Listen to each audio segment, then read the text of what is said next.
Guy Henry et dans cette vidéo, eh bien, nous allons aborder les 5 secrets méconnus pour perdre du poids dès demain. Pourquoi faire cette vidéo? Eh bien pour vous éviter de faire des régimes qui n'auront pas d'effet sur vous ou bien pour vous éviter de faire des erreurs de débutants comme par exemple perdre du poids en mangeant beaucoup moins et entrer peut-être dans un cycle yo-yo qui ne sera vraiment pas très agréable pour vous. Mon but est de vous donner des choses qui marchent, des petites astuces qui ont un effet maximum par rapport à l'investissement fourni. Voici ma première astuce. Comment perdre du poids inconsciemment avec un mètre à mesurer? Eh bien, c'est pas compliqué. Vous allez prendre vos assiettes, vos bols, tous les récipients que vous utilisez tous les jours et vous allez mesurer la largeur, la hauteur, tout ce que vous voulez, pour que vous puissiez savoir quel genre de bol plus petit vous devrez acheter pour pouvoir manger inconsciemment moins. Des études ont montré que le fait d'utiliser une vaisselle plus petite ou des récipients plus petits, eh bien, incitait à manger moins. Si vous appliquez cette astuce, vous serez certain d'avoir une tendance à manger moins sans même vous en rendre compte. Deuxième astuce, comment manger moins de sucre, comment vous débarrasser de votre dépendance au sucre. Le sucre est un aliment qui fait grossir. Vous pouvez faire un test, comme moi je l'ai fait il y a quelques années maintenant, j'étais adolescent et en voyage en Italie, eh bien, il se fait que j'ai mangé beaucoup moins de sucre dans mon alimentation quotidienne. Et je me suis rendu compte après quelques temps que j'avais un manque. Je ne savais pas exactement ce que c'était et puis je me suis rendu compte qu'effectivement je mangeais beaucoup moins de sucre. Je me suis rendu compte que j'en étais dépendant. Faites le test, arrêtez le sucre pendant quelques jours et vous verrez à quel point vous êtes dépendant. Vous sentirez une sorte de manque. C'est ça la dépendance.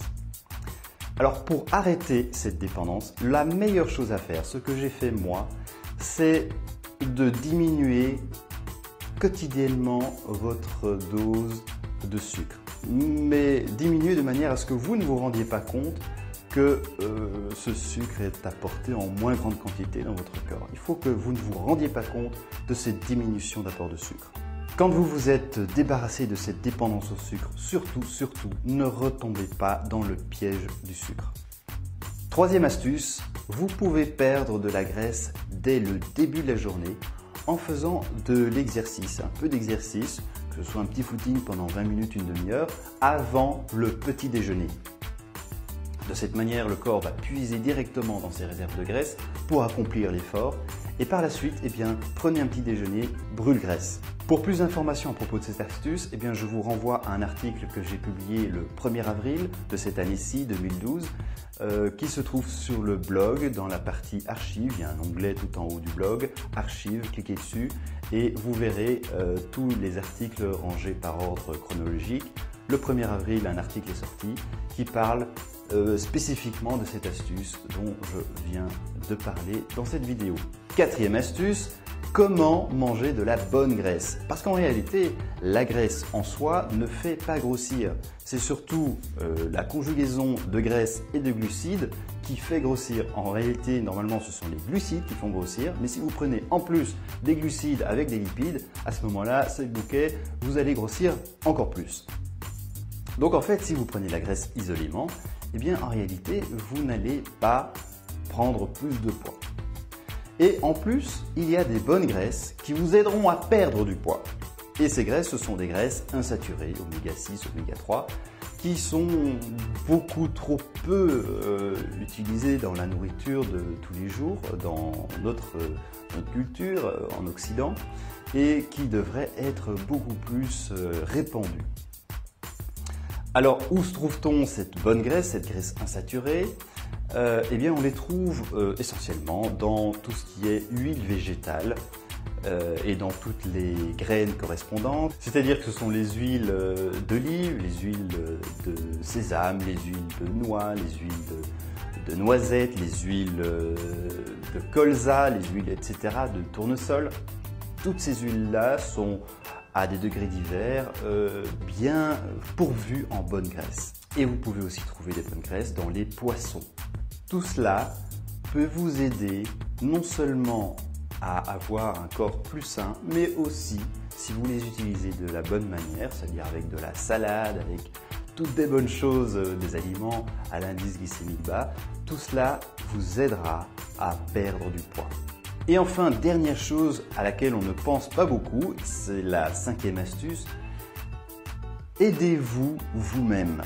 Aidez-vous à avoir des émotions positives. Il se fait que les émotions positives aident finalement à perdre du poids, alors que les émotions négatives, soit vous poussent à manger davantage et donc à grossir, soit créent un climat chimique, je dirais, à l'intérieur de votre corps qui vous pousse à stocker de la graisse.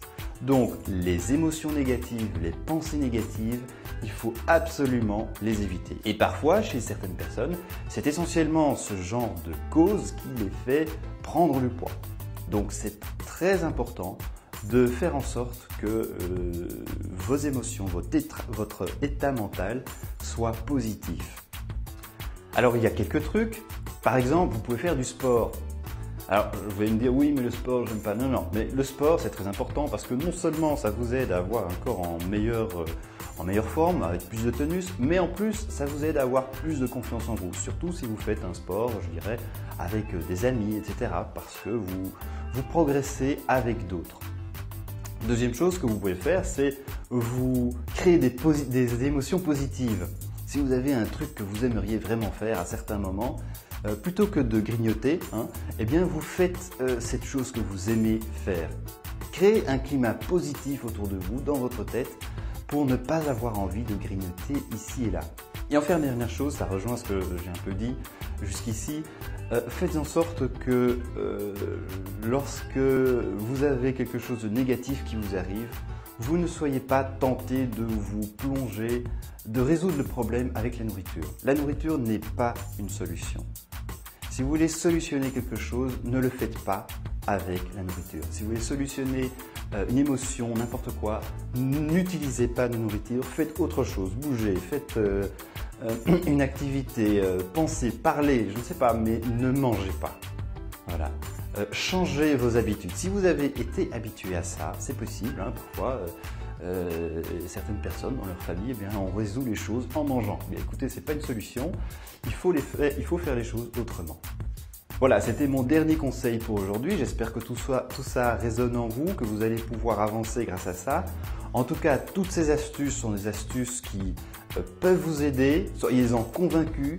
Et si vous les appliquez, je vous assure que si vous avez trop de poids, vous allez perdre du poids. C'est certain. Merci de m'avoir écouté jusqu'ici et à très bientôt dans une autre vidéo.